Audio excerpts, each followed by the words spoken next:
সাধারণ জনগণের পছন্দের সার্ভিস লাভবাহিক সার্ভিস। কিছুদিন আগে কুমিল্লা থেকে সরাসরি লাভবাহিক বাস সার্ভিসটি মুরাদনগর বাখরাবাদ পর্যন্ত চলাচল ছিল। লাভবাহিক বাস সার্ভিসটি চালু থাকাতেই সাধারণ জনগণের মনে একটু স্বস্তি ছিল। কম টাকায় সাধারণ মানুষ লাভবাহিক বাস সার্ভিসের মাধ্যমে এক জায়গা থেকে অন্য জায়গায় সহজে যেতে পারত। সুন্দরভাবে মানুষের পছন্দের বাস লাভবাহিকে যাতায়াত করছিল। হঠাৎ করে মুরাদনগর প্রবেশ পথে থাকা দুই পাশে সিএনজি চালকরা লাভবাহিক বাসের বিরুদ্ধে রুখে দাঁড়ায়। শুধু তাই নয়, লাভবাহিক বাসে যাতে মুরাদনগর প্রবেশ পথে ঢুকতে না পারে সেজন্য সিএনজি চালকরা মানববন্ধন করেছিল। সিএনজি চালকদের দাবি ছিল লাভবাহিক বাস কোনোদিন যাতে মুরাদনগর রোডে প্রবেশ করতে না পারে। লাভবাহিক বাস সার্ভিসটি হঠাৎ মুরাদনগর রোডে চলাচল করা বন্ধ হওয়ায় যারা যাতায়াত করত লাভবাহিক বাস সার্ভিস দিয়ে হঠাৎ তাদের দুর্ভোগ বেড়ে যায়।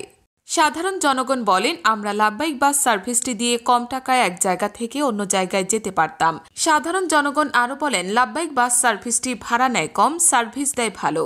সাধারণ জনগণ আরও বলেন, লাভবাহিক বাস চলাচল বন্ধ হওয়ায় আমাদের যাতায়াতে অনেক অসুবিধা হয়, কারণ সন্ধ্যা হলেই সিএনজি চালকেরা আমাদের কাছে দ্বিগুণ ভাড়া চায়। সাধারণ জনগণ বলেন, এভাবে আমাদের যাতায়াত করা সম্ভব না।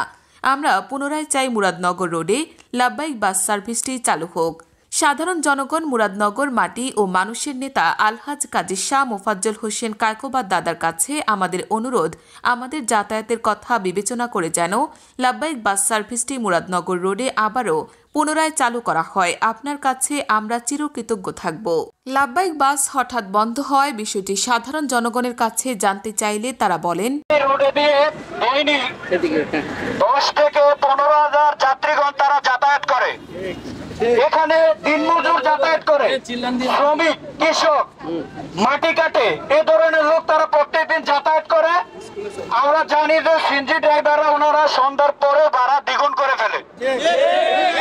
শুধু তাই নয়, তারা আমাদেরকে এরা এমন এক সিন্ডিকেট করছে, সাধারণ যাত্রীদেরকে তারা হয়রানি করে, সিন্ডিকেট করে তারা বিভিন্নভাবে আমাদেরকে হয়রানি করে থাকে।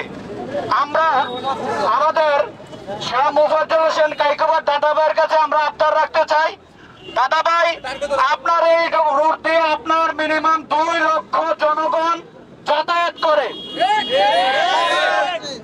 তারা যদি এখানে বাস চলে 10 টাকা তাদের সেভ হচ্ছে।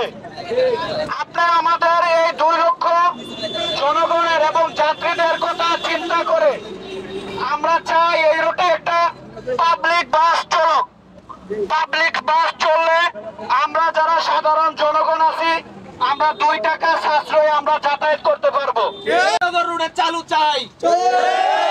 আমাদের এক দফা এক দাবি, মুরাদনগর রোডে আবার লাভবাহিক ট্রান্সপোর্ট আমরা আবার চাই। আমরা মাত্র 5 দিনের সময় দিলাম, 5 দিনের মধ্যে যদি লাভবাহিক বাস এই রুটে চালু না হয় আমরা লক্ষ মানুষের সমাগম এবং মানববন্ধন এবং কঠোর কর্মসূচি দিতে আমরা বাধ্য হব।